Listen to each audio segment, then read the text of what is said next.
नमस्कार दोस्तों, स्वागत है आपका मेरे चैनल कॉमिक्स लाइफ में। शुरू करते हैं सुरेंद्र मोहन पाठक जी द्वारा लिखा गया विमल सीरीज का एक और मज़ेदार उपन्यास अल्टीमेटम। सोमवार 21 फरवरी, मुंबई। मेरी तलाश में हो भाई लोगों। कमरे में 3 आदमी थे।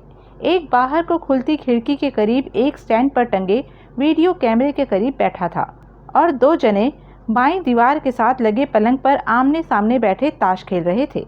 पलंग के करीब की टेबल पर एक राइफल और 2 रिवॉल्वरें पड़ी थी।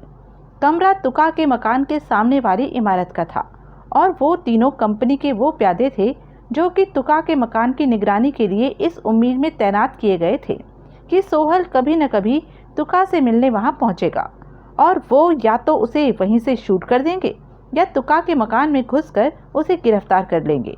जिस शख्स के तुका के मकान के दरवाजे पर प्रकट होने की उम्मीद में वो एक मुद्दत से वहां मक्खियां मार रहे थे, वो उनके सामने बिना किसी मेकअप के अपने नए चेहरे के साथ मौजूद था। खुले दरवाजे के करीब चौखट से एक कंधे की टेक लगाए और दोनों हाथ अपने कोट की जेबों में धंसाए वो यूं मुस्कुराता हुआ वहां खड़ा था जैसे यार दोस्तों का हालचाल पूछने वहां पहुंचा हो। उसकी उस दिलेरी ने तीनों की ऐसी हालत बना दी जैसे उन्हें एकाएक लकवा मार गया हो। फिर ताश खेलते दोनों जनों की निगाह स्वयं ही करीब पड़े उनके हथियारों की ओर उठ गई।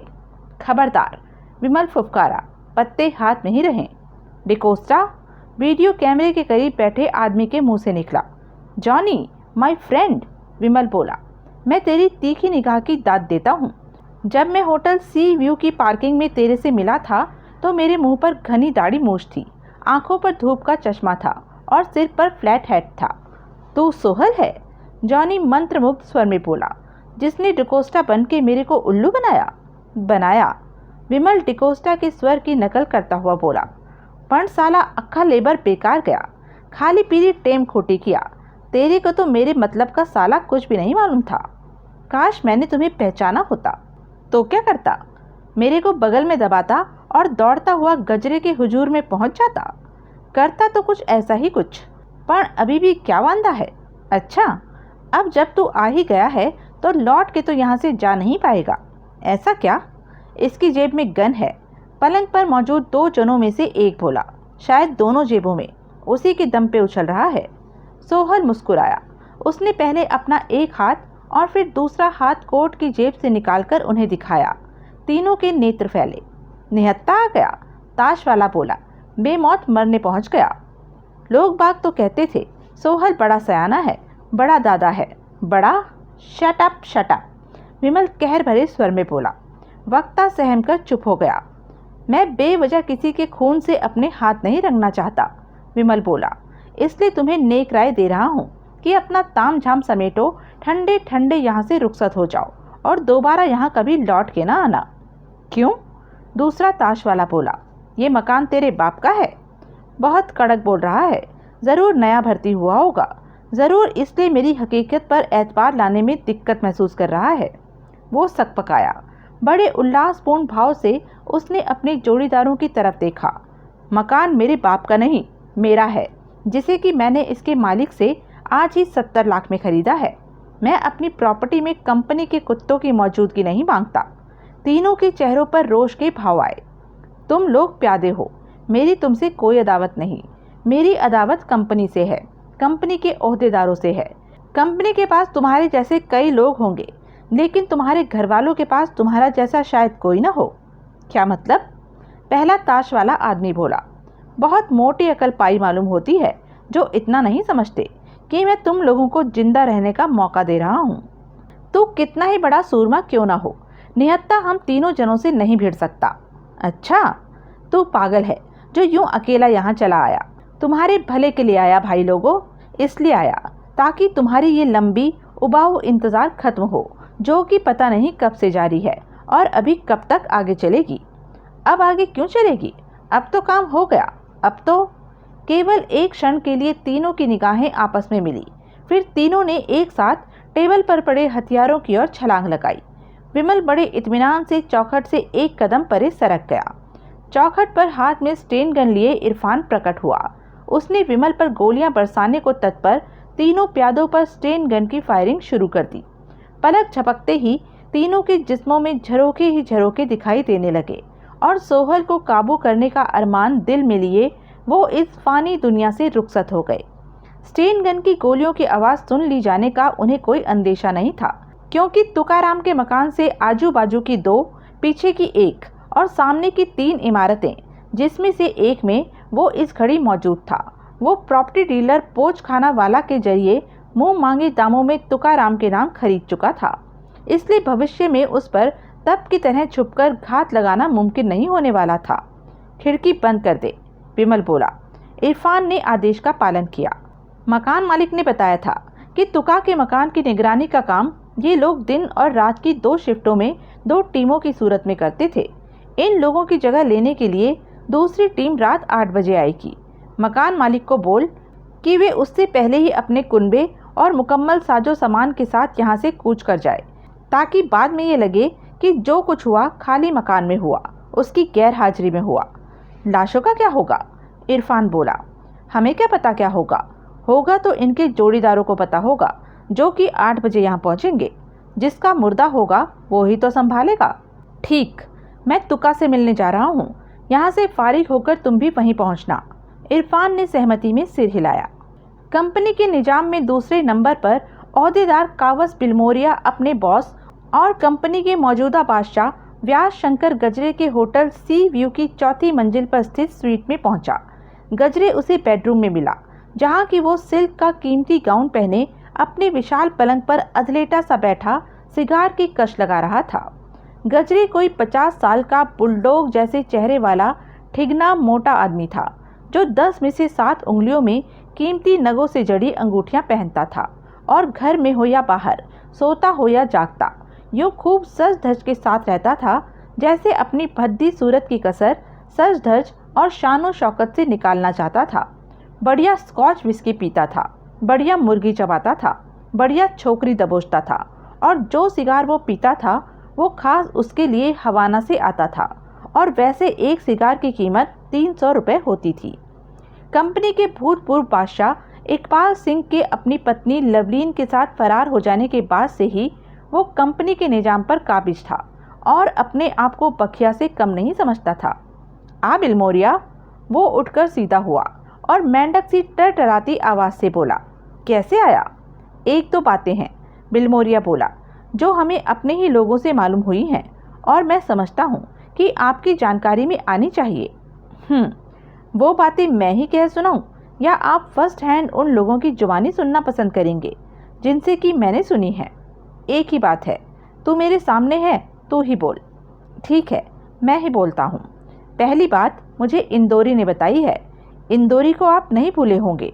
वो हमारा वो प्यादा है जो बड़ी चतुराई से नेपाल में टिम्बर ट्रेल पर न सिर्फ हरिहर श्रेष्ठ को खल्लास करके आया, यह बल्कि वो 10 लाख भी लौटा लाया था, जो आपने श्रेष्ठ को इकबाल सिंह को खल्लास करने के काम की एवज में एडवांस दिया था। वो कैसे भूला जाएगा मुझे? उसमें तो मुझे कंपनी का नया सिपा सलार बनने की संभावनाएं दिखाई दी थी। वही आपने कहा था कि उसे और आजमाने के लिए कदरन सख्त और खतरनाक काम सौंपा जाए। गजरे साहब, कोई नया सख्त और खतरनाक काम तो उसने नहीं किया, लेकिन एक सूझबूझ वाला काम किया है। क्या? वो क्या है कि श्रेष्ठ की वजह से जो बम धूली खेल में इकबाल सिंह के सिरहाने फटना था, वो रास्ते में ही उस बस में फट गया था, जिसमें कि उस बंगले की हाउसकीपर, जिसमें कि इकबाल सिंह सपत्नी का शरण पाए था, उस बम के साथ सफ़र कर रही थी। मैंने आपको पहले ही बताया था कि उस विस्फोट के 2 घंटे बाद ही वो बंगला, जो कि नेपाल सरकार के एक मंत्री मकरंद थापा का पुश्तैनी आवास था, पूरी तरह से खाली हो गया था, और संभावना ये ही दिखाई दे रही थी कि इकबाल सिंह धूली खेल से तो क्या, नेपाल से ही कूच कर गया था। आगे बोल, गजरे बेसब्रेपन से बोला। इंदौरी ने जो सूझबूझ का काम किया था वो ये था कि वो अपने एक जोड़ीदार प्यादे शेल्के को पीछे काठमांडू में ही छोड़ आया था, इकबाल सिंह की खोज खबर लेने के लिए, मकरंद थापा की खोज खबर लेने के लिए। प्रदेश में इकबाल सिंह की हैसियत एक गुमनाम शख्स जैसी थी, उसकी भलाई भी गुमनाम बना रहने में ही थी। तभी वो कंपनी के कहर से बच सकता था, और तभी वो मकरंद थापा की शरण में, पता नहीं जो कैसे उसका यार था, धूली खेल में उसके बंगले में छुपा बैठा था। मकरंद थापा नेपाल सरकार का मंत्री है और मकबूल आदमी है, इसलिए वो छुपा नहीं रह सकता। इसलिए थापा की निगाहबानी करते रहने से भी इकबाल सिंह की कोई नई खोज खबर लग सकती थी। ये तो बड़ी दूर की कौड़ी है बिलमौरिया, दूर की कौड़ी है, और इसे हमारा सिपह सलार श्याम डोंगरे नहीं, उसका एक मामूली प्यादा इंदौरी लाया। तभी तो मैं बोला कि ये आदमी डोंगरे की जगह ले सकता है। गजरे एक क्षण को ठिठका और फिर बोला, कहीं उसको मेरे इरादों की भनक तो नहीं लग गई? कैसे लग सकती है? बिलमौरिया तनिक हंसा। ये बात तो सिर्फ आपके और मेरे बीच थी, और शैलके को तो वो पहले ही तब तक नेपाल में छोड़ आया था, जबकि उसकी तरक्की की बाबत कोई बात अभी आपके जहन में भी नहीं आई थी। खैर, तू आगे बढ़। शैलके की वहाँ मौजूदगी से पहली बात तो सामने आई है कि इकबाल सिंह अभी नेपाल में ही है। कैसे मालूम? बम विस्फोट के बाद से नेपाल से बाहर जाने वाली तमाम इंटरनेशनल फ्लाइट्स की बुकिंग का रिकॉर्ड उसने टटोला है। गजरे साहब, इकबाल सिंह या उसकी बीवी लवलीन का नाम किसी भी इंटरनेशनल फ्लाइट्स की पैसेंजर लिस्ट पर नहीं था। उसने किसी फर्जी नाम से सफ़र किया हो सकता है। फर्जी नाम से सफ़र के लिए फर्जी पासपोर्ट की ज़रूरत होती है, जो कि आनन फानन हासिल नहीं हो सकता। भाई, जब उसका यार नेपाल सरकार का मंत्री है तो वो तो उसे खरा नेपाली पासपोर्ट भी दिला सकता है। कोई बड़ी बात नहीं, लेकिन वो भी आनन फानन होने वाला काम नहीं। इकबाल सिंह तो बम विस्फोट के 2 घंटे बाद ही धूली खेल वाला बंगला खाली कर गया बताते हैं।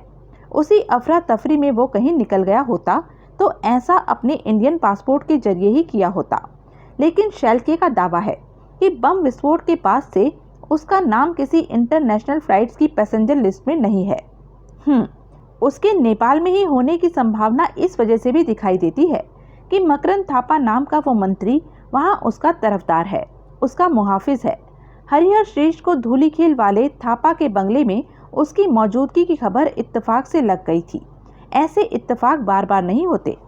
तुम्हारे कहने का ये मतलब है कि इकबाल सिंह अभी भी नेपाल में ही है और उस मकरंद थापा की ही शरण में है? जी हाँ, आगे उसका कहीं अमेरिका खिसक जाने का इरादा भले ही हो, लेकिन अभी वो वहीं है। कहाँ? पोखरा में। काठमांडू से 93 मील दूर ये नेपाल का पर्यटन के लिहाज से दूसरा महत्वपूर्ण शहर है। वहाँ एक हवेली जैसी इमारत है जिसमें थापा का कुनबा रहता है। कुनबा? एक बेटा, उसकी बीवी, 3 बच्चे, खुद थापा विधुर है। तो इकबाल सिंह अब वहाँ है, पोखरा में। संभावना उसके वहीं होने की दिखाई देती है। संभावना? सिर्फ संभावना? शैलके की रिपोर्ट है कि अभी चंद दिन पहले तक वहाँ सिर्फ एक चौकीदार और 2 घरेलू नौकर हुआ करते थे, लेकिन अभी वहाँ ब्लैक कैट कमांडोज जैसे फुर्तीले और खतरनाक हथियारबंद गार्डों की पलटन दिखाई देने लगी है, जो कि न सिर्फ इमारत के भीतर से चौकसी करते हैं, बल्कि बाहर हवेली के इर्द गिर्द भी मंडराते रहते हैं। सिर्फ इतने से ये साबित हो गया कि इकबाल सिंह वहाँ है। गजरे साहब, कोई तो वहाँ है जिसकी हिफाजत के लिए गार्डों की पूरी पलटन तैनात है। वो कोई हमारा आदमी नहीं तो हमें उससे क्या लेना देना है? हमें यकीनी तौर से पता लगाना चाहिए कि इकबाल सिंह वहाँ है या नहीं। तो पता अकेला शैलके नहीं लगा सकता। तो मेरी राय में हमें इंदौरी को और उसके साथ चंद चुनिंदा प्यादों को पोखरा भेजना चाहिए। इंदौरी को? अपने सिपा सलार डोंगरे को नहीं? उसकी यहाँ ज़्यादा ज़रूरत है, और फिर हमने इंदौरी को आजमाना भी तो है। सिगार की कश लगाता गजरे कुछ क्षण सोचता रहा। ठीक है, आखिरकार वो सहमति में सिर हिलाता हुआ बोला, तो इंदौरी जाए नेपाल? हाँ, साथ में जितने आदमी वो कहे उसे ले जाने दे। सबको प्लेन से भेज ताकि वक्त जाया ना हो। काठमांडू में जो हमारा कांटेक्ट है उसकी बाबत उसे समझा के भेज, ताकि पराए मुल्क में हथियार वगैरह हासिल करने में उसे कोई दिक्कत ना हो। बिलमौरिया ने सहमति में सिर हिलाया। और अब जरा अपने गजविलास फोर्ट के अकाउंटेंट सुबीर बाबट को याद कीजिए। उस कुत्ते के पिल्ले को क्या याद करूं, जिसने सोहल से मिलकर हमारा 20 करोड़ रुपया लुटवा दिया और जिसकी करतूत की वजह से हमें वहाँ की हेरोइन फैक्ट्री बंद कर देनी पड़ी। वक्ती तौर पर गजरे साहब, जरा मामला ठंडा पड़ जाए और वहाँ की पुलिस की सूंघ बंद हो जाए तो हेरोइन फैक्ट्री फिर चालू हो जाएगी। फिलहाल तो बंद ही है। फिलहाल तो उस माल के लिए भी हमें थाईलैंड, हांगकांग और पुर्तगाल का मुंह देखना पड़ रहा है, जो कि हम खुद बना सकते थे। सब ठीक हो जाएगा गजरे साहब, ठीक तो हो ही जाएगा, उसमें क्या वांदा है। लेकिन फिक्र की बात यह है कि हमारी खुद की हेरोइन की प्रोडक्शन बंद हो जाने से हमारे दुश्मनों को बड़े गलत सिग्नल मिल रहे हैं। उन्हें ये तक गलतफहमी हो गई है कि हम हेरोइन के धंधे से हाथ खींच रहे हैं। कई छोटे मोटे नारकोटिक्स स्मगलर जिनकी मामूली औकात और धंधे की मामूली सलाहियत की वजह से हम जिन्हें खातिर में नहीं लाते थे, एकाएक दिलेरी दिखाने लगे हैं और अपनी औकात बनाने की कोशिश करने लगे हैं। कई तो नहीं गजरे साहब, अभी नहीं तो आगे हो जाएंगे। जब कोई एक जना ऐसी पहल कर देता है तो उसकी देखा देखी सिर उठाने वाले कई निकल आते हैं, जैसे एडवर्ड फिलिपो। बिल्कुल, वो कमीना तो समझे भी बैठा है कि नारकोटिक स्मगलिंग अब कंपनी के बस का कारोबार नहीं रहा। ऐसे भौंकते कुत्ते का मुंह तो फौरन बंद होना चाहिए। मैंने उसे एक वार्निंग भिजवाई है। 2 दिन में सामने आ जाएगा कि उसका उस पर असर हुआ है या नहीं। नहीं हुआ होगा तो बहुत जल्द उसका कुनबा उसकी लाश के सिरहाने बैठकर रो रहा होगा। आपका इरादा उसे खल्लास करा देने का है? अभी नहीं, अभी 2 दिन का वक्त है उसके पास। क्या पता 2 दिन में उसको अक्ल ही आ जाए। अक्ल नहीं आएगी तो उसकी मौत अंडरवर्ल्ड में हमारे दुश्मनों के बीच वैसे ही मिसाल कायम करेगी जैसी तुकाराम के बड़े भाई शांताराम की मौत ने की थी। ठीक, बात बापट की हो रही थी। उसकी मौत की बाबत पुलिस को कोई शक तो नहीं हुआ? जी नहीं, अखबार में पुलिस का जो बयान छपा है वो यही कहता है कि वो दुर्घटनावश किले की दीवार से नीचे समुद्र में गिर पड़ा था। मोगी का कुछ पता लगा? अभी नहीं। हकीकत ये है कि हमारे पास उसकी खोज खबर निकालने का कोई जरिया भी नहीं है, लेकिन वो सयाना आदमी है और कंपनी के कारोबार और तौर तरीकों को बखूबी समझता है। वो बापट की किले की दीवार से गिरकर हुई मौत की बाबत और हमारे यहाँ के पुराने रिसेप्शन क्लर्क विनोद शिंदे की घुड़साल से बरामद लाश की बाबत और खेड़ में हुई डॉलरों की बरसात की बाबत अखबार में पढ़ेगा तो सहज ही समझ जाएगा कि असल माजरा क्या था, और फिर वो खुद ही वापस लौट आएगा, बशर्ते कि वो पहले ही बापट की हरामजदगी का शिकार न हो चुका हो। बिलमोरिया, मेरा दिल अभी भी यही कहता है कि मोगे इस दुनिया में नहीं है। उसे ज़रूर इसलिए मार डाला है ताकि गजविलास फोर्ट की डकैती का शक हमें उस पर हो। हमारा जनरल मैनेजर रायचा और चीफ सिक्योरिटी ऑफिसर वॉल्सन तो बेहिचक कबूल कर भी चुके थे कि सब किया धरा मोगे का था।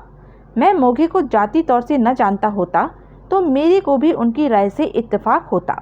बिलमोरिया, मोगे की तलाश बेकार है, वो नहीं मिलने का। उसकी अपाहिज बेटी, वो भी बाप के साथ ही मार डाली गई होगी। लाश तो कोई बरामद नहीं हुई। लाशें हाथ के हाथ ठिकाने लगा दी गई होंगी। जब बापट ने मोगे को माल के साथ फरार हो गया बताना था तो वो हाथ के हाथ उसकी लाश की बरामदगी भला कैसे अफोर्ड कर सकता था? वो कह सकता था कि मोगे की डकैती में शरीक साथियों ने सारा माल खुद हड़पने की नीयत से उसे मार डाला था। उस सूरत में उसकी बेटी गायब न होती। आप ठीक कह रहे हैं, यानी कि मोगे की तलाश बेकार है। हाँ, अगर वो मर चुका है तो कहानी ही खत्म है। जिंदा है तो देर सवेर खुद वापस आ जाएगा। अगर हम अखबार में उसके लिए ये इश्तहार छपवाएं कि कंपनी को उसकी बेगुनाही पर एतबार है। कौन सी बेगुनाही पर? गजविलास फोर्ट की डकैती से ताल्लुक़ रखती? हमने कब कबूल किया कि वहाँ कोई डकैती पड़ी है? इश्तहार में इस बाबत इशारा ऐसे ढके छुपे ढंग से दिया जा सकता है कि उसे सिर्फ मोगे। छोड़ो वो किस्सा, गजरे झुंझलाया, कुछ नहीं रखा उसमें। तो वो बात कर जो असल में करना चाहता था, जिसकी वजह से तूने बापट का जिक्र छेड़ा था। मैं आपको ये याद दिलाना चाहता था कि सोहल ने उसे अपना नाम अरविंद कौल बताया था और उस अरविंद कौल के पास पीएन घड़ीवाला के नाम का ड्राइविंग लाइसेंस था।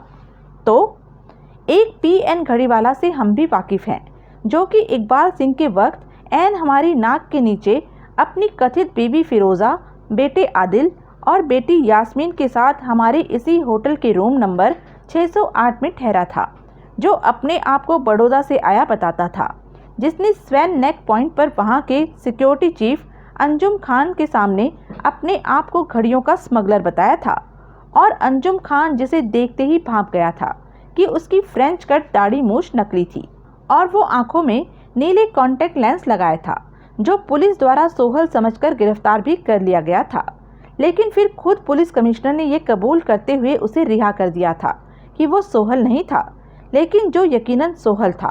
उस पीएन घड़ीवाला की सूरत की तस्वीरें तक इकबाल सिंह ने अंडरवर्ल्ड में बंटवाई थी। उसी पीएन घड़ीवाला उर्फ सोहल ने बापट को अपना नाम अरविंद कौल बताया था। तो एक कॉल चंद दिन पहले नीचे होटल की लॉबी में मौजूद बार में हमारे भूतपूर्व रिसेप्शन क्लर्क विनोद शिंदे को पूछता पहुंचा था। तो क्या हुआ? शामिल तो था ही वो शिंदे का बच्चा सोहल और बापट की जुगलबंदी में। गजरे साहब, मैं कुछ और कहना चाहता था। तो कहना, कहता क्यों नहीं, पहेलियां क्यों बुझाता है? इत्तेफाक से मेरी बात अपने सिपा सलार डोंगरे के लेफ्टिनेंट बाबू कामले से हुई थी और इत्तेफाक से ही उसने एक ऐसी बात बताई थी जिससे लगता है कि डोंगरे आखिर उतना नकारा नहीं जितना कि आजकल के हालात उसे साबित करके दिखा रहे हैं।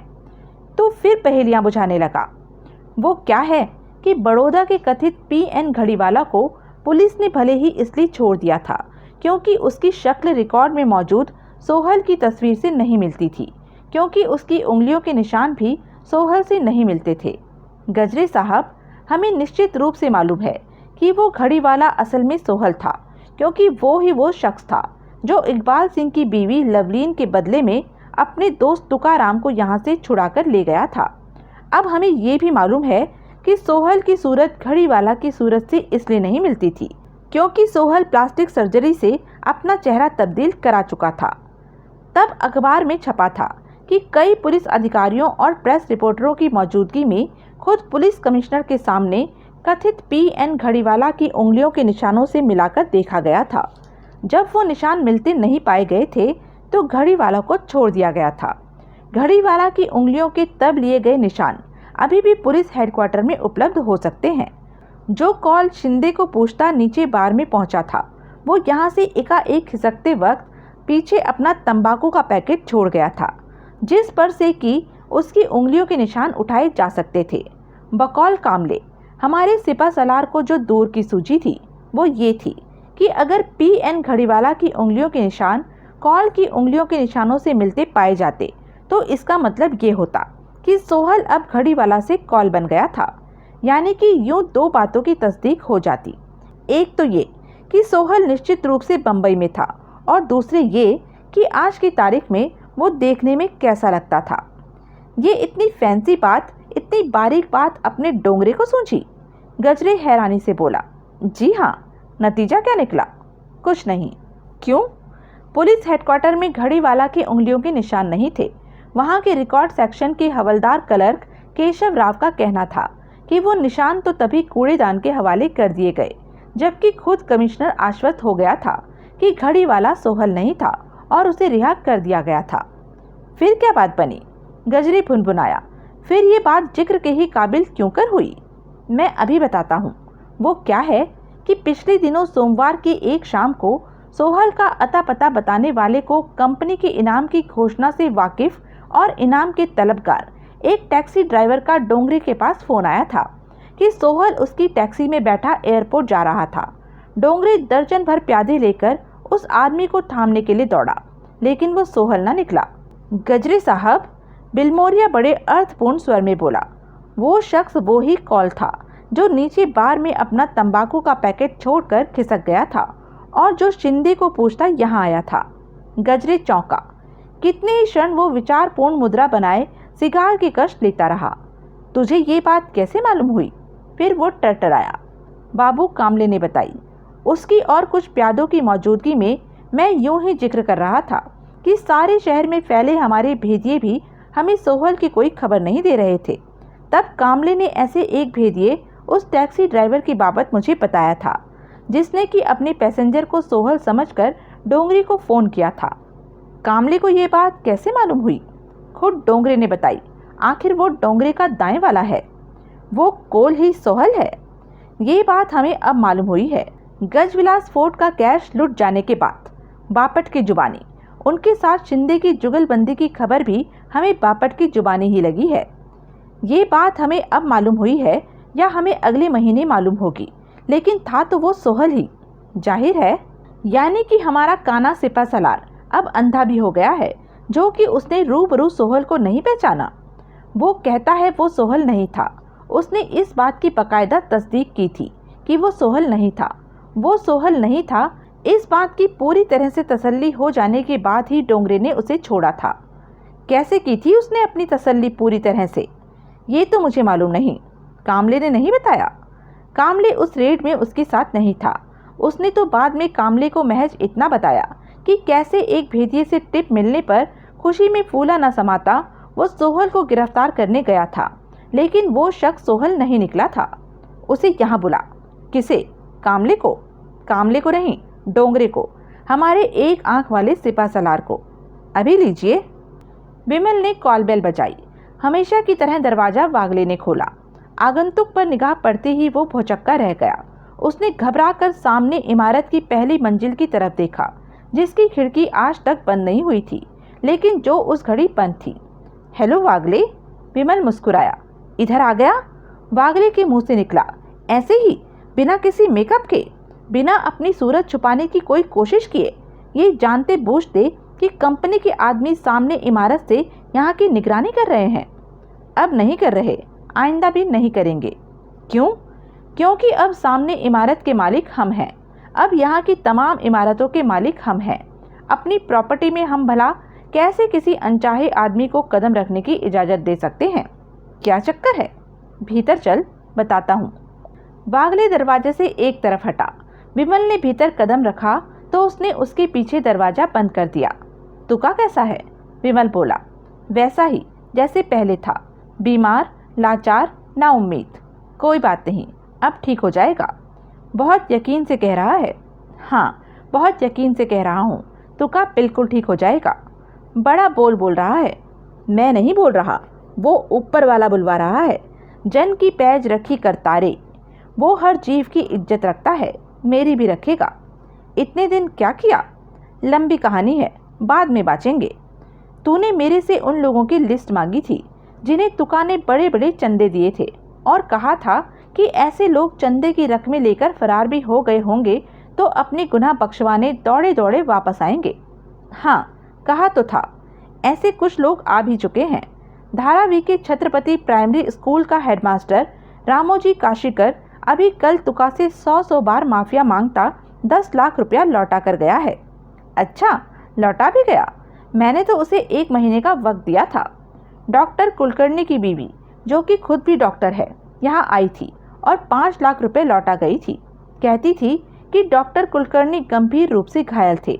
महाबलेश्वर में उनके होटल के कमरे में किसी ने उन पर जानलेवा हमला कर दिया था, वरना वो खुद आते। कहती थी कि वो सरकारी अस्पताल में डॉक्टर थी, लेकिन वहाँ से छुट्टी लेकर वो तब तक खुद चिंच पोकली वाले धर्मात औषधालय में बैठने लगी थी, जब तक कि डॉक्टर कुलकर्णी खुद क्लिनिक संभालने लायक नहीं हो जाते थे। आईसी, वो बार बार बड़े कातर भाव से कह रही थी कि उसकी जवान बेटियों पर रहम खाया जाए। क्यों कर रही थी वो ऐसा? पता नहीं, शायद इसलिए कि मन में चोर हो तो ऐसी आशंकाएं भी सताती हैं जिनका कोई सिर पैर नहीं होता। कुछ लोग ऐसे भी थे जो पैसा लौटाने नहीं आए थे, लेकिन जो मिले हुए चंदे का पूरा हिसाब देख के गए थे। कई लोगों को और रकम की पेशकश की गई थी तो उन्होंने ये कह के इनकार कर दिया था कि अभी तो पहले ही रकम मुकम्मल खर्च नहीं हो पाई थी। ऐसे लोगों में मलाड के विधवा आश्रम का संचालक अचरेकर भी था। तेरी बहुत तारीफ कर रहा था। ऋषि वाल्मीकि से तुलना कर रहा था तेरी। मेरी? और किसकी? मैं क्या जानता नहीं कि ये सब किया धरा किसका है? दाई से पेट छुपाता है। विमल हंसा। तेरी एक चिट्ठी आई हुई है तो तुका के नाम, लेकिन लगती तेरे ही लिए है। कहाँ से आई? नासिक से। क्या लिखा है? खास कुछ नहीं, किसी नम्रता नाम की लड़की की शादी का न्योता है। दरअसल वो शादी अगले सोमवार की है। पहले चिट्ठी देखेगा या तुका से मिलेगा? तुका से मिलूंगा। आमद की वजह क्या बताएगा? कहेगा कि तू 5 फरवरी का बम्बई में पहुंचा हुआ है और मेरी चिट्ठी तुझे यहाँ लाई थी। तू चल तो सही, जैसा माहौल होगा देखेंगे। वागले ने सहमति में सिर हिलाया। दोनों तुका के बेडरूम में पहुंचे। तुका पर निगाह पड़ते ही विमल का कलेजा मुंह को आने लगा। लंबा ऊंचा कदावार पहाड़ सा मजबूत मराठा वीर उस वक्त चुसके हुए आम जैसा लग रहा था। जिन आंखों में उसने हमेशा प्रतिकार की ज्वाला धधकती देखी थी, वो उस घड़ी बुझी बुझी और कातर लग रही थी। उसकी एक टांग एक तकिए पर रखी हुई थी और वो पीठ के बल लेटा छत की तरफ देख रहा था। दरवाजा खुलने की आहट पाकर भी उसने दरवाजे की ओर निगाह न उठाई। सरदार आया है, वागले धीरे से बोला। तुका की गर्दन घूमी। खाली खाली आंखों से उसने वागले की दिशा में देखा। विमल पर निगाह पड़ते ही तत्काल उसकी आंखों में चमक आई। फिर वो कोहनियों पर उचका और भौचक्का सा बोला, सरदार तू कैसे आ गया? एकाएक, बिना किसी खोज खबर के?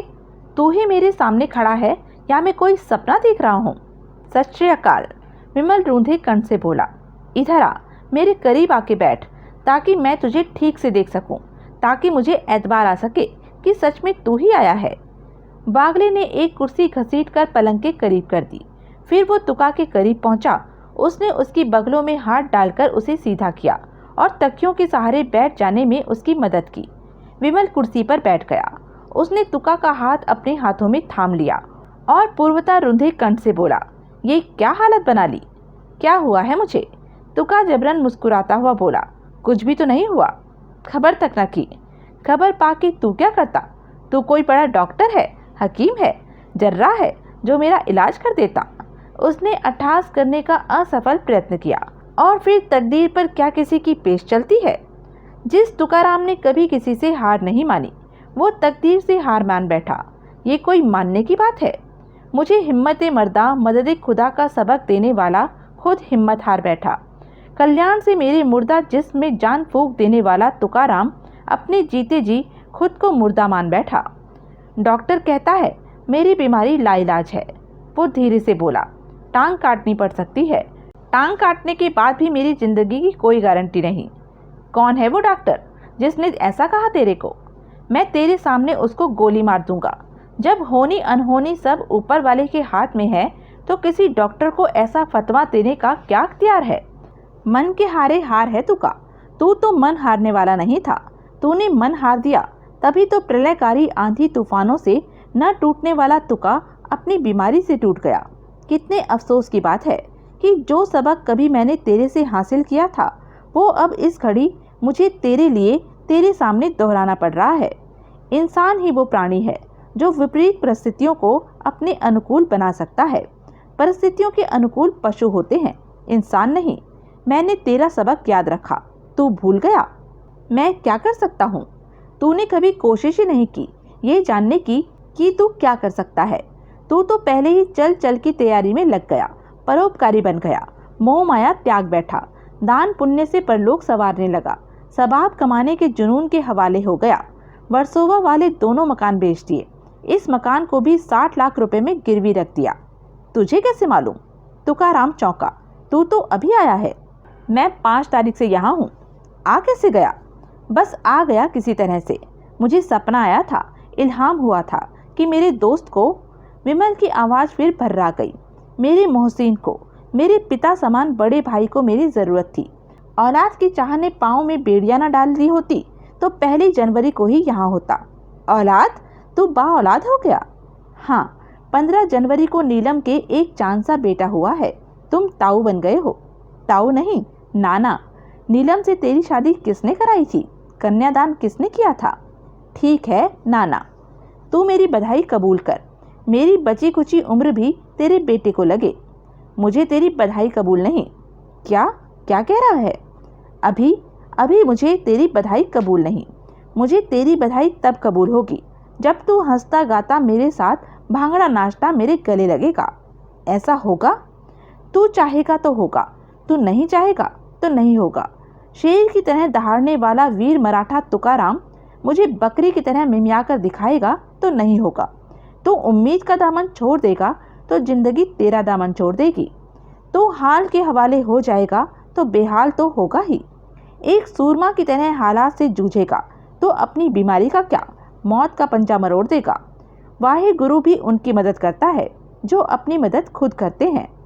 दीन दयाल दया ने दोखन देखत है पर देत न हारे। सरदार, वो डॉक्टर कहता है कि...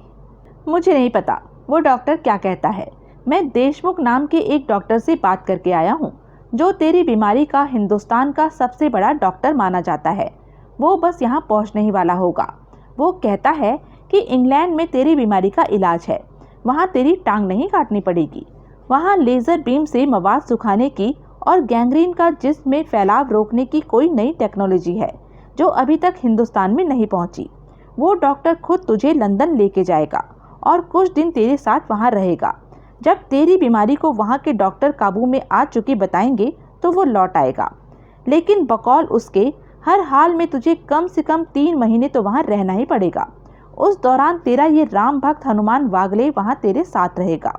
इश्तिहारी मुजरिम होने की वजह से खुद मैं मुल्क से बाहर कदम रखने की जरूरत नहीं कर सकता, वरना नहीं तू नहीं, बहुत खर्चा होगा। वागले धीरे से बोला। इसे जैसे खर्चे की परवाह है। मजाक न कर, तुकाराम बोला। मैं भी यही सोच रहा था, बहुत खर्चा होगा। हाँ, बहुत खर्चा होगा, और बहुत खर्चा करने के लिए तेरे पास बहुत पैसा है। तुकाराम ने हौले से विमल के हाथों में से अपना हाथ खींच लिया और परे देखने लगा। विमल ने कोट की जेब से एक तह किया हुआ कागज निकाला और उसे उसकी छाती पर डाल दिया। ये क्या है? तुका बोला। देख। तुकाराम ने कागज खोला। रजिस्ट्री? वो सकपकाया। इस मकान की रजिस्ट्री? हाँ, ये तो पोच खाना वाला के पास थी, लेकिन ये भी देख। विमल ने कुछ और कागजात उसके सामने रखे। ये क्या है? ऐसी 6 और रजिस्ट्रियाँ। तुका, इस मकान के आसपास के 6 मकानों का अब तू मालिक है। अभी किसी घड़ी पोच खाना वाला खुद यहाँ तेरे पास आएगा और प्रॉपर्टी के कुछ कागजात साइन करा के ले जाएगा। वर्सोवा वाले दोनों मकान वापस खरीदने की मैंने जानबूझकर कोशिश नहीं की, क्योंकि वो अब तेरे लिए गैर ज़रूरी थे। लेकिन ये तमाम इमारतें? कंपनी से मोर्चा लेने के लिए हमारा भी कोई हेडक्वार्टर होना चाहिए, जहाँ की हम अपने आप को वैसे सुरक्षित पाएं जैसे कंपनी के बड़े महंत खुद को होटल सी व्यू में सुरक्षित पाते हैं। अब कंपनी का कोई प्यादा या कोई ओहदेदार या खुद कंपनी का बादशाह दनाता हुआ यहाँ हमारे सिर पर नहीं आ खड़ा हुआ करेगा। अब ये सारा इलाका एक प्राइवेट प्रॉपर्टी है, जिसके दहाने पर एक बड़ा फाटक होगा जो कि वाकिफकारों के लिए ही खोला जाएगा और जिसके भीतर जबरन कदम रखने वाले को गोली मार दी जाएगी। फाटक पर बकायदा ये चेतावनी टंगी होगी कि this is private property, trespassers will be shot. हम भी अपने ऐसे हिमायतियों की फौज खड़ी करेंगे जो कि कंपनी के प्यादों से कहीं ज़्यादा जाबांज और वफादार होंगे। हम अपनी औकात अब खुद खेलने वाली बनाएंगे। घात लगाकर वार करने वाला अपना स्टाइल छोड़कर हम भी मुठभेड़ वाली ताकत बनाएंगे। सरदार, इस घड़ी तो वो जुबान बोल रहा है जो कभी राज बहादुर बखिया बोला करता था, जॉन रॉड्रीगुएज बोला करता था, विशंबर दास नारंग बोला करता था। हो सकता है, मैं कौन सा भला मानस हूँ, और गुंडे बदमाशों की तो एक ही जुबान होती है। लेकिन दादागिरी और गुंडागर्दी के उन बड़े महंतों में और मेरे में एक फ़र्क है जो कि हमेशा रहेगा। क्या? मैं जुल्म ढाने के लिए नहीं, जुल्म की मुखालफत करने के लिए ताकत बनाना चाहता हूँ। मैं मवालियों का हम प्याला हम निवाला नहीं, दीन का बंधु बनना चाहता हूँ जो लड़े दीन के हेत सुरसोई। तू 7 राज्यों में घोषित इश्तिहारी मुजरिम अपने लिए यहाँ कंपनी जैसा हेडक्वार्टर खड़ा करेगा तो अपने लिए नहीं, मेरी पनाहगार तो कोई और ही होगी, कहीं और ही होगी। और कहाँ? जहाँ मेरी बीवी है, मेरा बच्चा है। ओह तुका, इंग्लैंड से तंदुरुस्त होकर वापस लौटने के बाद जो करेगा तू करेगा। जो होना है मेरे लौटने पर ही होना है, तो इतना पैसा अभी क्यों खर्च कर डाला? क्योंकि इत्तेफाक से कंपनी का काफ़ी सारा पैसा हाथ लग गया है। उसे अंटी में रखने की जगह मैंने उसे यूं खर्च कर देना ज़्यादा मुनासिब समझा। सब कर दिया? नहीं, सब नहीं कर दिया। विमल तनिक हंसा। खर्चा कहाँ से आएगा का जवाब देने के लिए काफ़ी सारा पास भी रख लिया। तेरी मंशा फ्रंट के तौर पर कंपनी के खिलाफ मुझे खड़ा करने की है। जो मंसूबे मेरे आज की तारीख में हैं वो अगर पूरे हो जाएं तो आइंदा दिनों में कंपनी का नामो निशान मिट जाएगा। फिर किसी फर्जी फ्रंट की ज़रूरत ही नहीं होगी। ऐसा न हो पाया तो भी तुका फर्जी फ्रंट तू नहीं बन सकता। वक्त की ज़रूरत एक ऐसे आदमी की है जो कि कंपनी से हाथ मिलाए, देखने को गले लगकर भी मिले, लेकिन असल में कंपनी की पीठ में ऐसी जगह टटोले जहाँ की आसानी से छुरा घोंपा जा सकता हो। ऐसा आदमी कहाँ से आएगा? एक तो इकबाल सिंह था ऐसा आदमी, लेकिन उसे ढूंढना मुहाल है। दूसरा इब्राहिम कालिया है, लेकिन वो तो जेल में है और कंपनी का दुश्मन है। वागले बोला। दोस्त बन जाएगा, जेल से भी छूट जाएगा। दोनों प्रश्नकर्ताओं के चेहरे पर हैरानी के भाव आए। अब पहली अहम जरूरत, विमल संजीदगी से बोला, तुम्हारे पासपोर्टों की है। तुम लोग किसी ऐसे शख्स को जानते हो जो बहुत जल्द पासपोर्ट? जरूरत नहीं, तुकाराम बोला, पासपोर्ट हमारे पास पहले से हैं। ये तो बहुत अच्छी खबर है, इससे तो कितना ही बेशकीमती वक्त बच जाएगा। जब मैं और मेरे चारों भाई नारकोटिक स्मगलिंग में थे तब हम अक्सर दुबई जाया करते थे। तभी से मेरे पास पासपोर्ट है जो अभी भी चालू है। मेरे पास भी, बागले बोला। गुड। डॉक्टर देशमुख कहता है कि मेडिकल ग्राउंड्स पर वीज़ा बहुत जल्दी लग जाता है, लेकिन फिर भी कुछ वक्त तो उसमें लगेगा ही। उस दौरान मैं नहीं चाहता कि तुम दोनों यहाँ रहो। क्यों? क्योंकि मैं ये नहीं चाहता कि तुम्हारे इंग्लैंड रवाना हो जाने से पहले कंपनी को तुम्हारी भनक भी लगे। सामने इमारत में कंपनी के जो प्यादे यहाँ की निगरानी के लिए तैनात थे वो वहाँ मरे पड़े हैं और इसलिए अब मौका है चुपचाप यहाँ से निकल जाने का। कोलाबा में डॉक्टर देशमुख का प्राइवेट नर्सिंग होम है, मैंने बात कर ली है। इंग्लैंड की रवानगी का वक्त आने तक तुम लोग बखूबी वहाँ रह सकते हो, ठीक? तुका ने उत्तर न दिया। विमल ने सशंक भाव से उसकी तरफ देखा। अब क्या हुआ? वो बोला। सरदार, तुकाराम बोला, अगर मैं इंग्लैंड जाने से इनकार कर दूं तो? तू ऐसा नहीं कर सकता। अगर मैं ऐसा करूं तो खुद अपनी जान का दुश्मन नहीं हो सकता, तो खुदकुशी का ख्वाहिशमंद नहीं हो सकता। अगर मैं, तुकाराम एक एक शब्द पर जोर देता हुआ बोला, ऐसा करूं तो मैं तुझे जबरन उठाकर अपने कंधे पर ला दूंगा और तब तक भागता रहूंगा, तब तक कि इंग्लैंड नहीं पहुंच जाऊंगा। तुका की हंसी छूट गई। मुझे पूरा यकीन है, वो बोला, कि तू ऐसा कर सकता है। अब बोल, क्या करता है? मैं मरना नहीं चाहता, तुकाराम धीरे से बोला। मैं टांग कटाकर लंगड़ा भी नहीं कहलाना चाहता। अब आया ना सीधी राह पर। मैं कबूल करता हूँ कि गुज़िश्ता दिनों में मेरे मन में सच में ही गंभीर निराशा ने घर कर लिया था और यहाँ पलंग पर पड़े पड़े मुझे परलोक दिखाई देने लगा था। लेकिन सरदार, तेरी बातें तो मैंने बाद में सुनी। तेरी आमद ने ही जैसे मेरे भीतर प्राण फूंक दिए थे।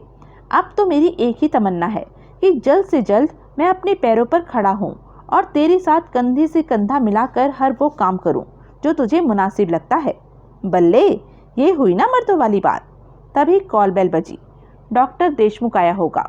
बागले प्रश्न सूचक निगाहों से विमल की तरफ देखता हुआ बोला। या पोच खाना वाला, विमल बोला। या इरफान, जाके देख। सहमति में सिर हिलाता वागले तत्काल बाहर की ओर बढ़ा। कंपनी का सिपा सलार श्याम डोंगरे एक कोई 40 साल का गठीले बदन वाला निहायत सख्त चेहरे वाला आदमी था, जो अपनी दुर्दांतता में कंपनी के भूतपूर्व सिपा सलारों से किसी कदर कम नहीं था। लेकिन उसकी बदकिस्मती थी कि वो कंपनी के मौजूदा टॉप बॉस गजरे की तारीफी निगाहों का भी हकदार नहीं बन सका था। हर बार नहीं तो तकरीबन हर बार उसे गजरे की अप्रसन्नता और नुक्ताचीनी ही झेलनी पड़ती थी। उसने गजरे के बेडरूम में कदम रखा तो इस बार भी उसे वहां वैसा ही असहिष्णुतापूर्ण माहौल स्थापित लगा। उसने गजरे और बिलमोरिया का अभिवादन किया। किसी ने उसके अभिवादन का जवाब न दिया। किसी ने उसे बैठने को न कहा। सुना है, गजरे उसे घूरता हुआ बोला, हाल ही में किसी भेदिए की टिप पर तूने एक आदमी को थामा था जो सोहल नहीं निकला था, जो भेदिए की टैक्सी में सवार होकर दिल्ली की फ्लाइट पकड़ने जुहू जा रहा था। डोंगरे सोचता हुआ बोला, आखिर उसके पास ऐसी टिप अक्सर आती थी और वो सबको याद नहीं रखे रह सकता था। गजरे ने बिलमोरिया की तरफ देखा। वही, बिलमोरिया बोला। जी हाँ, डोंगरे बोला, लेकिन वो आदमी सोहल नहीं था, जबकि टैक्सी ड्राइवर ने उसे साफ पहचाना था। बिलमोरिया बोला। बिलमोरिया साहब, जो कोई भी ऐसी टिप देता है वो साफ ही पहचानता है। कंपनी की शाबाशी और इनाम के तलबगार लोगों की टिप पर अमल करते रहने पर तो अब तक हमने 50 सोहल थाम लिए होते, 100 सोहल थाम लिए होते। तो वो सोहल नहीं था, गजरे बोला। नहीं था, डोंगरे बोला। उस टैक्सी ड्राइवर की फ़ोन कॉल के जवाब में अपने दर्जन भर आदमियों के साथ मैं खुद गया था और वेस्टर्न एक्सप्रेस हाईवे पर मैंने टैक्सी को और उसके पैसेंजर को थामा था। वो पैसेंजर तो कोई दिल्ली का अरविंद कॉल निकला था, जो कि वहाँ की गैलेक्सी ट्रेडिंग कॉरपोरेशन में अकाउंटेंट की नौकरी करता था। मैंने उससे कंपनी का पता और फ़ोन नंबर जानकर भौमिक से वहाँ ट्रंक कॉल लगवाई थी, तो खुद कंपनी के मालिक शिव शंकर शुक्ला ने इस बात की तस्दीक की थी कि अरविंद कौल सोपोर से जला वतन हुआ एक कश्मीरी था, जिसे कि उसके यहाँ अकाउंटेंट की नौकरी करते हुए साल के ऊपर हो गया था। साहब, उसके पास गैलेक्सी ट्रेडिंग कॉरपोरेशन दिल्ली का आइडेंटिटी कार्ड था, दिल्ली ट्रांसपोर्ट अथॉरिटी से जारी हुआ ड्राइविंग लाइसेंस था। वो आदमी सोहल भला कैसे हो सकता था? अपना, बिलमोरिया बोला। बम्बई का कोई पता बताया था उसने? जी हाँ, डोंगरे बोला। मैंने खुद पूछा था, खास पूछा था कि वो बम्बई में कहाँ ठहरा हुआ था। उसने कोलीवाड़े मराठा होटल का नाम लिया था। वहाँ से भी उसकी तस्दीक की होती। गजरे टरटराया। मैंने की थी, डोंगरे व्यग्रता से बोला। मैंने भौमिक से वहाँ भी फ़ोन करवाया था। वहाँ से बराबर तस्दीक हुई थी कि दिल्ली का अरविंद कौल वहाँ ठहरा था। गजरे ने फिर बिलमोरिया की तरफ देखा।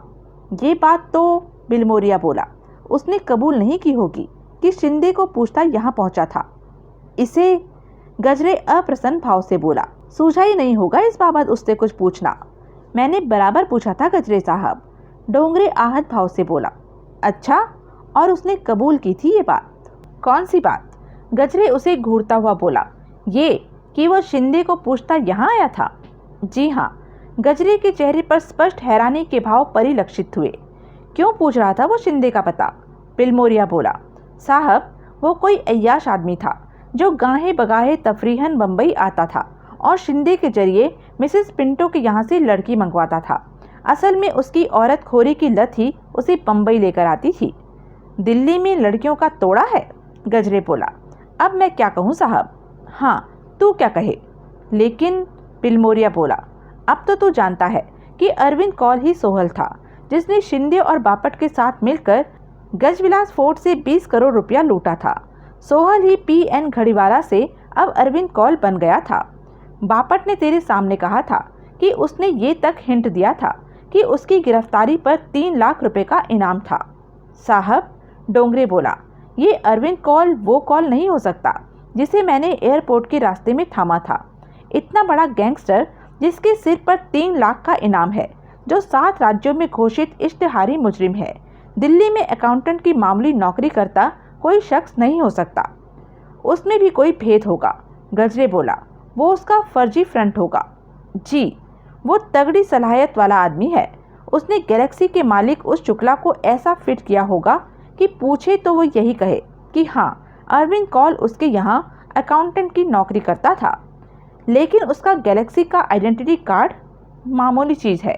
जो शख्स उसकी मुलाजमत की बाबत झूठ बोलने को तैयार होगा, वो क्या उसको अपनी कंपनी का आइडेंटिटी कार्ड देने से इनकार करेगा?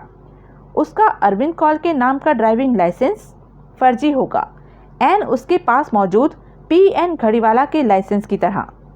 लेकिन साहब, डोंगरे तनिक आवेशपूर्ण स्वर में बोला, भौमिक ने दिल्ली फ़ोन करके शुक्ला से ये नहीं पूछा था कि क्या उसके यहाँ अरविंद कौल नाम का कोई शख्स अकाउंटेंट की नौकरी करता था। उसने फ़ोन पर सिर्फ कॉल से बात कराई जाने को कहा था, जिसके जवाब में ऑपरेटर ने कहा था कि कौल साहब छुट्टी पर थे। उसने शुक्ला से बात करने की मांग की थी तो उसने इस बात की तस्दीक की थी। गजरे ने बिलमोरिया की तरफ देखा। तेरा कहना है कि वो कॉल तब दिल्ली की फ़्लाइट पकड़ने एयरपोर्ट जा रहा था, बिलमोरिया बोला।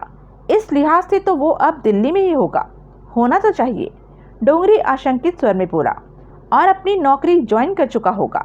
जी हाँ। टेलीफोन नंबर बोल इस शिव शंकर शुक्ला का, जो कि गैलेक्सी ट्रेडिंग कंपनी का मालिक है। वो तो मुझे याद नहीं रहा। मेंढक बड़े तिरस्कारपूर्ण भाव से टटराया। नेवर माइंड, बिलमोरिया बोला। फिर उसने दिल्ली की टेलीफोन डायरेक्टरी मंगाकर खुद उसमें गैलेक्सी ट्रेडिंग कॉरपोरेशन की एंट्री तलाश की और उस पर कॉल लगाई। कॉल लगने पर वह माउथ पीस में बड़ी मीठी स्वर में बोला, मिस्टर अरविंद कौल प्लीज़। जी, लंबी छुट्टी पर हैं। कहाँ गए हैं? मालूम नहीं। ओह, जरा शुक्ला साहब से बात करा दीजिए। मैं कौल का दोस्त हूँ, श्रीनगर से बोल रहा हूँ। शाह नाम है मेरा। जी हाँ, प्लीज़। बिलमोरिया कुछ क्षण खामोशी से रिसीवर कान से लगाए रहा और फिर बोला, शुक्ला साहब, आदाब अर्ज करता हूँ जनाब। मैं कौल का दोस्त हूँ, शाह नाम है मेरा। अभी श्रीनगर से बोल रहा हूँ, वैसे सोपोर से हूँ, जहाँ कौल मेरा पड़ोसी होता था। जरा कौल से बात करना था। छुट्टी पर हैं, लंबी छुट्टी पर हैं। वजह आपको मालूम नहीं? वो क्या है कि कुछ दिन पहले उसने मुझे बम्बई से फ़ोन किया था। जी, क्या फरमाया? ड्यूटी ज्वाइन नहीं की है उसने, लेकिन हो सकता है वो दिल्ली में हो। जी, उसकी बीवी बीमार रहती है। खैरियत तो है? बच्चा हुआ है? ओह, मुझे नहीं मालूम, मुझे खबर नहीं की उसने। इत्तेफाक से मैंने भी काफ़ी अरसे बाद उसे फ़ोन किया है। ठीक है, मुझे उसके घर पर फ़ोन करता हूँ। ज़रा नंबर बता दीजिए। जी, मालूम है जी नंबर मुझे, लेकिन वो क्या है कि जिस डायरी में मैंने उसके घर का नंबर नोट करके रखा हुआ था वो सोपोर में रह गई है और मैं इस घड़ी श्रीनगर में हूँ। जी हाँ, बोलिए। शुक्रिया जनाब, खुदा हाफिज़। बिलमोरिया ने रिसीवर रख दिया और डायरेक्टरी पर शुक्ला का बताया कॉल के घर का फ़ोन नंबर नोट कर लिया। ये तो कोई, फिर बोला, बीवी बच्चे वाला कॉल है जो सच में ही वहाँ गैलेक्सी में शुक्ला की नौकरी करता है। साहब, डोंगरे बोला, मैं पहले ही कह रहा था कि शट अप। गजरे फुंफकारा। डोंगरे सहम कर चुप हो गया। फ़ोन लगा इस नंबर पर। गजरे बिलमोरिया से बोला, वो नहीं तो उसकी बीवी घर पर होगी। मैं नीलम की आवाज़ पहचानता हूँ। कोई बड़ी बात नहीं कि सोहल चंडीगढ़ छोड़कर दिल्ली आ बसा हो। ज़रूर इसलिए अपना ये निकम्मा सिपा सलार उसकी खोज में चंडीगढ़ गया था, तो उसे वहाँ इसकी कोई खबर नहीं लगी थी। तो फ़ोन लगा और मुझे इस कॉल की बीवी की आवाज़ सुनवा। अगर वो आवाज़ नीलम की हुई तो ये इस बात का सबूत होगा, गारंटी होगी कि कॉल ही सोहल है और कॉल कोई दो नहीं है, जैसा कि हमारा सिपा सलार कहता है कि है। जिस आदमी ने गजविलास फोर्ट पर डकैती डाली और यहाँ बम्बई में बैठा हम सबको चुन चुन के धमकी देता है, जो होटल में जगह जगह बम लगवाता है और जिसकी वजह से हम ये होटल बिजनेस के लिए बंद किए बैठे हैं, वो शख्स दिल्ली में बैठा नहीं हो सकता। तो फ़ोन लगा। बिलमोरिया ने सहमति में सिर हिलाते हुए टेलीफोन फिर अपनी तरफ घसीट लिया। सोहल के बहुरूप कई हो सकते हैं, गजरे बोला, लेकिन ऐसा उसकी कुतिया के साथ भी हो ये नहीं हो सकता। अगर दिल्ली वाले इस कॉल की बीवी नीलम निकली तो खुद वो शर्तिया सोहल होगा। क्या? बिलमोरिया ने फिर सहमति में सिर हिलाया और नंबर डायल करने लगा। डोंगरे, गजरे बोला, तू कहता है वो तेरा वाला कॉल दिल्ली की फ़्लाइट पकड़ने एयरपोर्ट जा रहा था?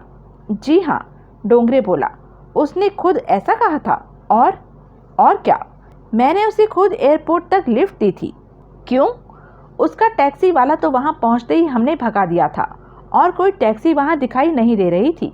मैंने जोहू तो लौटना ही था, इसलिए मैं ही एयरपोर्ट तक। शाबाश, इसे कहते हैं दुश्मन को सिर माथे बिठाना। साहब, वो सोहल नहीं था। मैं क्या अंधा हूँ जो? लेकिन अंधे को रास्ता बताता है, उसे घर छोड़कर आता है। डोंगरे ने बेचैनी से पहलू बदला। तुझे फिर भी उसे यहाँ लेकर आना चाहिए था, गजरे पूरी ढिठाई के साथ बोला। यहाँ नीचे बेसमेंट में थोड़ी देर उसकी डंडा परेड होती तो खुद ही सामने आ जाता कि वो कौन था और कौन नहीं था। लेकिन यहाँ लाना तो दूर, तू तो उसको उसके मुकाम तक पहुँचा के आया। साहब, मैं फिर से कहता हूँ, वो सोहल नहीं था। तूने उसे एयरपोर्ट पर ही छोड़ा था या उसे प्लेन में सवार करा के टाटा बाय बाय भी किया था? सिर्फ एयरपोर्ट तक छोड़ा था, वो भी बाहर हली सड़क पर। फिर तुझे क्या पता कि उसने दिल्ली की फ़्लाइट पकड़ी थी? वो कहता था कि तूने उसकी फुल तलाशी ली थी। जी हाँ, तभी तो उसका आइडेंटिटी कार्ड देखा, ड्राइविंग लाइसेंस देखा। हवाई जहाज़ का टिकट देखा? नहीं साहब, वो बोलता था कि टिकट वो जा के लेने का था। झूठ, बकवास, उसने कोई प्लेन नहीं पकड़ना था। ऐसा बोलकर उसने तेरे को उल्लू बनाया। वो तेरे सामने एयरपोर्ट गया और तेरे पीठ फेरते ही जहां उसका जी चाहा गया। साहब, टैक्सी तो उसने एयरपोर्ट के लिए ही पकड़ी थी। टैक्सी ड्राइवर को उसने एयरपोर्ट चलने के लिए ही कहा था, लेकिन वहां से वह दिल्ली की किसी फ़्लाइट पर सवार हुआ था, इस बात की कोई गारंटी नहीं। मैं पता लगाता हूँ कि उस दिन की दिल्ली की किसी फ़्लाइट की या उसके बाद 2-3 दिनों की फ़्लाइट की पैसेंजर लिस्ट में अरविंद कौल का नाम था या नहीं। हाँ लगा, अक्लमंदी करेगा। गजरे एक क्षण ठिठका और फिर बोला, फिलिपो की क्या खबर है? उस तक आपकी वार्निंग पहुंच गई कि? वो तो मुझे मालूम है, मैं पूछ रहा हूँ कि वार्निंग का उस पर कोई असर भी हुआ है या नहीं? अभी तो, डोंगरे दबे स्वर में बोला, नहीं हुआ मालूम होता। कोई वांदा नहीं, मैंने उसे 2 दिन का टाइम दिया है। 2 दिन वो और उछल सकता है, उसके बाद उसकी बीवी विधवा होगी और बच्चे अनाथ होंगे, जो कि उनकी खुशकिस्मती होगी। जी, जहन्नुम का सफ़र उन्हें फिलिपो के साथ जो नहीं करना पड़ेगा। ओह, कोई जवाब नहीं। बिलमोरिया रिसीवर वापस क्रेडल पर रखता हुआ बोला, शायद फ़ोन खराब है, या शायद उसके सुनने के लिए घर पर कोई नहीं है। गजरे बोला, बहरहाल हमें इस कॉल की और उसकी बीवी की फिराक में किसी को दिल्ली भेजना चाहिए।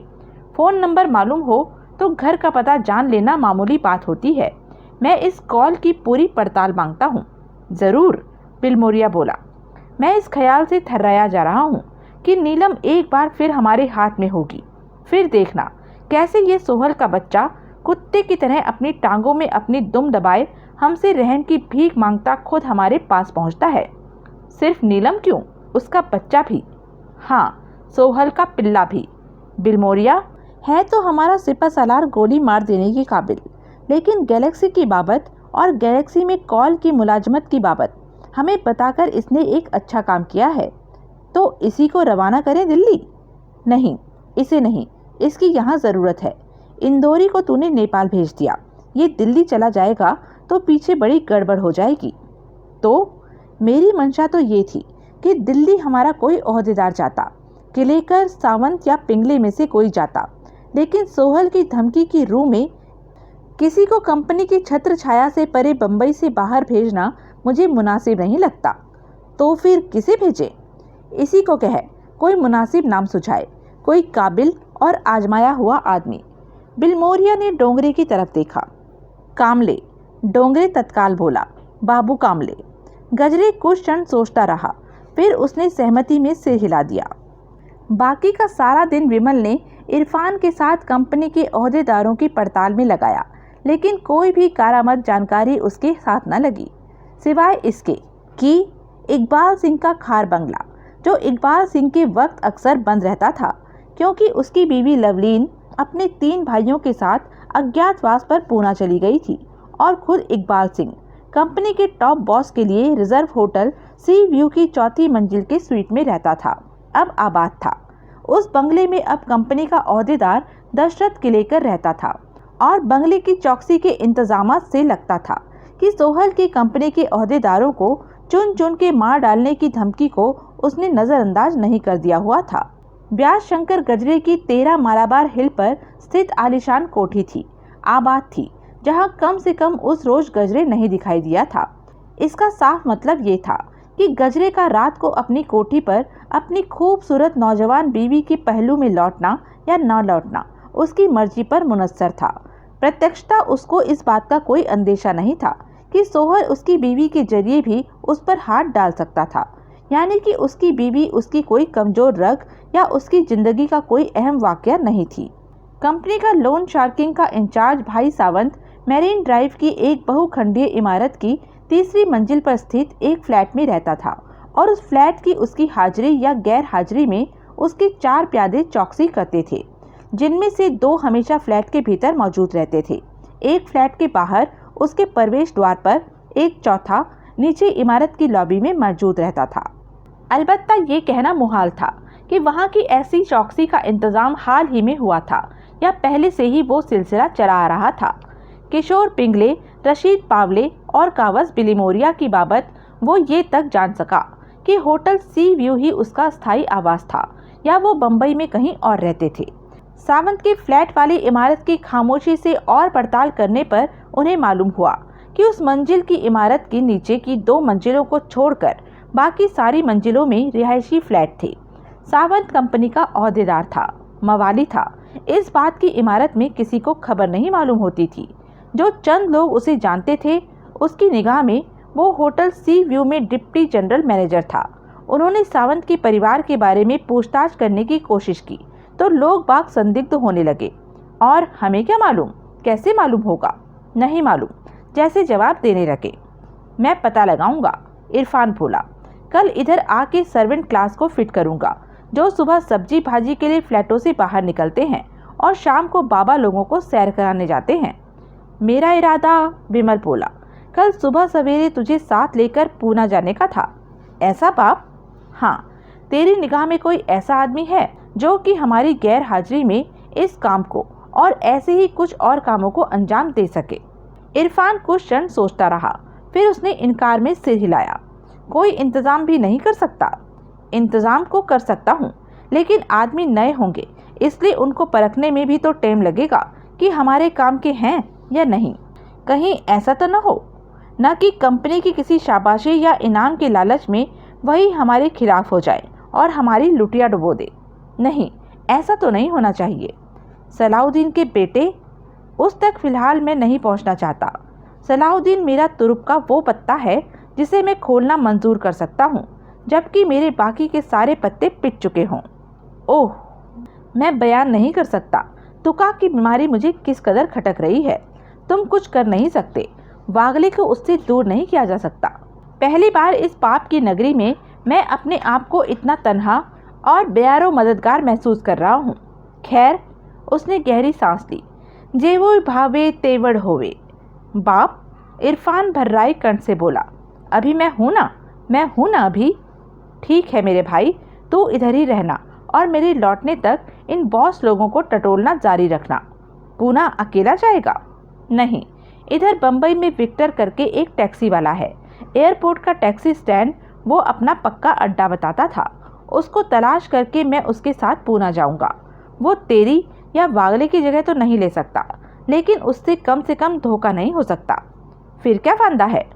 पण बाप, तो पूना जाना क्यों मांगता है? इब्राहिम कालिया से मिलने। कालिया से मिलने? इरफान सकपकाया। पण वो तो मैं सुना उधर जेल में बंद है। मालूम है, विकट काम है।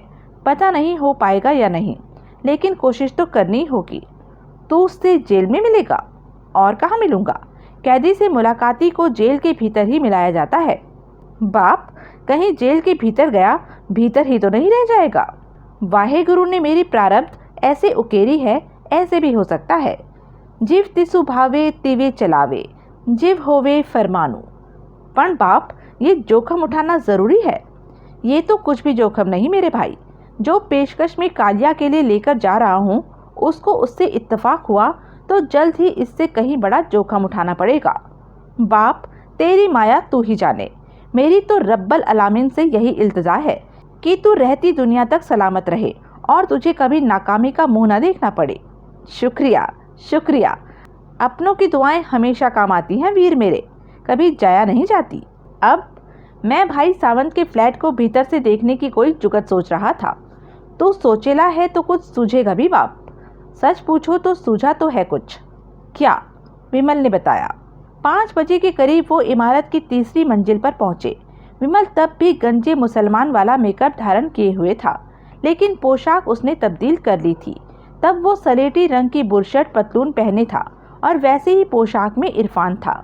अलबत्ता उसके लिए किसी मेकअप की ज़रूरत विमल ने महसूस नहीं की थी।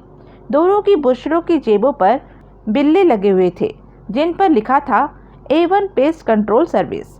दोनों पेस्ट कंट्रोल में काम आने वाली दवाई का एक सिलेंडर और उसके छिड़काव में काम आने वाला लंबी नाल वाला एक प्रेशर पंप संभाले थे। इरफान ने कॉल बेल बजाने की नियत से हाथ आगे बढ़ाया। क्या है? उन्होंने सिर उठाकर आवाज़ की दिशा में देखा तो पाया कि प्रश्नकर्ता वो प्यादा था जो कि फ्लैट के बाहर रखवाली पर तैनात रहता था और जो उसी क्षण सीढ़ियों की दिशा से वहां प्रकट हुआ था। है कुछ? इरफान दिलेरी से बोला। तेरे को क्या मांगता है? मांगता है मेरे को फ्लैट की घंटी बजाने का नहीं है। जो बोलना है मेरे को बोल। तेरे को किस वास्ते? मैं बोला ना। पण नहीं तो फुट। पेस्ट कंट्रोल से आया है, भीतर दवाई छिड़कना मांगता है। किस वास्ते? दीमक हटाने के वास्ते। इधर दीमक नहीं है, आगे हो सकता है। दवाई पहले भी छिड़की जाती है प्रोटेक्शन के लिए। विमल बोला। इधर नहीं मांगता तुम्हारा प्रोटेक्शन। अरे भीतर तो पूछ ले बाप। इरफान बोला। क्यों खुद ही खाली पीली? भीतर कोई नहीं है, इधर बस मैं ही हूँ और मैं जो बोल दिया। अब फुटो। पण टेम खोटी करने का नहीं है, जुबान लड़ाने का नहीं है। क्या? तुम्हारा ही नुकसान होगा। कोई वांदा नहीं। ठीक है, अब उनको क्या है? जब दीमक फ्लेट की अक्खी लकड़ी खोखली कर देगा तो? जास्ती बात नहीं। इरफान नीचे की सीढ़ियों की तरफ बढ़ा तो विमल ने उसकी आस्तीन खींची और ऊपर की तरफ इशारा किया। इशारा समझकर इरफान ने सहमति में सिर हिलाया। दोनों ऊपर की सीढ़ियां चढ़ने लगे। मेरा अंदाजा ये कहता है चौथी मंजिल पर पहुंचकर विमल बोला कि यहाँ के सारे फ्लैट एक ही डिज़ाइन और एक ही नाप के होंगे। सावंत की ऐन ऊपर की इस मंजिल के फ्लैट का जायजा लेने से भी हमारा मतलब हल हो सकता है। इरफान ने संदिग्ध भाव से उसकी तरफ देखा। देखने में क्या हर्ज है, विमल बोला, बशर्ते कि नीचे जैसी अड़ी यहाँ भी ना हो। देखते हैं। इरफान ने फ्लैट की कॉल बेल बजाई। एक खूब सजी धजी अधेड़ महिला ने दरवाजा खोला। Pest control. इरफान उसका अभिवादन करता हुआ बोला, दवाई छिड़कने का है। कॉरपोरेशन से आए हो? इरफान के चेहरे पर उलझन के भाव आए अपनी कंपनी से हैं। विमल जल्दी से अपनी जेब पर लगा बिल्ला उंगली से ठकठकाता हुआ बोला, A1 पेस्ट कंट्रोल सर्विस से, पर कॉन्ट्रैक्ट हमारी कंपनी को कॉरपोरेशन ने दिया। एक ही बात है, आओ। चैन की सांस लेते दोनों भीतर दाखिल हुए। महिला कुछ ज़्यादा ही खुश मिजाज निकली। उसने उन्हें पेप्सी पिलाए बिना छिड़काव न करने दिया। नीचे जो सावंत साहब हैं, विमल बड़े अदब से बोला, वो तो अपने फ्लैट में स्प्रे को नक्की बोल दिया। खुद सावंत साहब ऐसा बोला? महिला बोली, नहीं, पर उनका कोई आदमी जो फ्लैट के बाहर बैठेला था वो ऐसा बोला। वही तो, वो क्या है कि सावंत साहब की वाइफ अपने तीनों बच्चों को साथ लेकर पिछले हफ्ते से शोलापुर गई हुई है। अभी 2 हफ्ते उधर ही रहेगी। उसकी गैर हाजिरी में सावंत साहब भी फ्लैट में कम ही टिकता है। रात को सोने ही आता होगा, क्योंकि दिन में तो दिखाई देता नहीं। इसी वास्ते उसका सर्वेंट लोग स्प्रे को नक्की बोला। आप तो सब जानती है, विमल ने मस्का मारा। मिसेस सावंत हमारी फ्रेंड है। उसके और हमारे बच्चे एक ही स्कूल में पढ़ते हैं। ओह, अब तुम लोग अपना काम करो। जी हाँ, अभी। स्प्रे पंप के साथ विमल और इरफान सारे फ्लैट में फिर गए। फ्लैट खूब बड़ा था, जिसमें एक विशाल ड्राइंग रूम, एक स्टडी, एक मास्टर बेडरूम और 3 और कदरन छोटे बेडरूम थे। आपका फ्लैट तो, विमल बोला, सावंत साहब के फ्लैट से छोटा मालूम होता है। जरा भी नहीं, महिला ने तत्काल प्रतिवाद किया। एकदम सेम साइज है। 2600 feet covered area, exactly same size. 1 inch कम नहीं, 1 इंच जास्ती नहीं। मेरे से भूल हुई होगी, पर तुम्हें क्या मालूम सावंत साहब के फ्लैट का? वो तनिक संदिग्ध भाव से बोली, तुम उधर स्प्रे तो मारा नहीं? बाहर से झांका था, विमल जल्दी से बोला। दरवाज़ा खुला था। कमाल है, मैंने तो कभी दरवाज़ा खुला देखा नहीं। वो तभी खुला था, तभी कोई भीतर से बाहर निकला था। तभी तो तुम लोगों को फ्लैट की साइज़ का ठीक से अंदाज़ा नहीं, बाहर से जो देखा। जी हाँ, कोनों में 5 मिनट बाद एक स्प्रे फिर मारना होगा। नो प्रॉब्लम, तुम लोग इधर ठहरो, मेरे को जरा फ़ोन करने का है। दोनों ने बड़े अदब से सहमति में सिर हिलाया। महिला वहाँ से चली गई। वे दोनों चुपचाप मास्टर बेडरूम में सरक आए। वो बेडरूम फ्लैट के अग्रभाग में था और उसकी सामने दीवार में ड्रेसिंग रूम का दरवाज़ा था, जिसमें से होकर उसके पहलू में बने बाथरूम तक पहुंचा जा सकता था। दाईं तरफ एक विशाल पलंग लगा हुआ था और बाईं तरफ एक विशाल खिड़की और एक बालकनी में खुलने वाला दरवाज़ा था। विमल ने खिड़की के आगे लटका भारी पर्दा सरकाया तो पाया कि वो सामने समुद्र की ओर खुलती थी। खिड़की पर भारी मजबूत ग्रिल लगी दिखाई दे रही थी। उसने बालकनी का दरवाज़ा ट्राई किया तो पाया कि वो मजबूती से बंद था। जल्दी से उसने ड्रेसिंग रूम और बाथरूम का एक चक्कर लगाया। बारिशों से उसने उनकी दीवारें नापी और बाहर निकल आया। वो वापस इरफान के पास पहुंचा। तू खिड़की के पास ठहर, वो बोला, मैं नीचे सड़क पर जाता हूँ। वजह? इरफान उलझनपूर्ण भाव से बोला, मालूम पड़ जाएगी। तब तक मैं तुझे सड़क पर ना दिखाई दे जाऊं, तब तक खिड़की पर से न हटना। तब तक किसी न किसी बहाने यहीं बने रहना। उसके बाद क्या? उसके बाद यहाँ से चलते बनना। और अब हमारा यहाँ कौन सा काम बाकी होगा?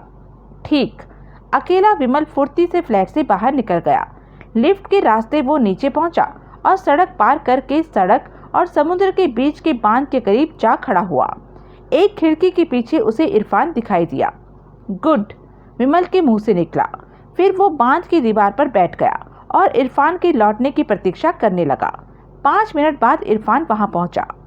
खिड़की का क्या चक्कर था बाप? वो विमल की बगल में दीवार पर बैठता हुआ बोला। यहाँ से पहचान सकता है, विमल बोला, कि जिस खिड़की पर तू अभी खड़ा होकर आया है वो कौन सी है? नहीं, इरफान सामने निगाह दौड़ाता हुआ बोला, बहुत फासला है। मुझे भी यही अंदेशा था, इसलिए तेरे को उधर ठहरने को बोलकर मैं इधर आया। वो खिड़की उस इमारत के ऐन बाएं कोने में है और उस पर नीले पर्दे पड़े हुए हैं।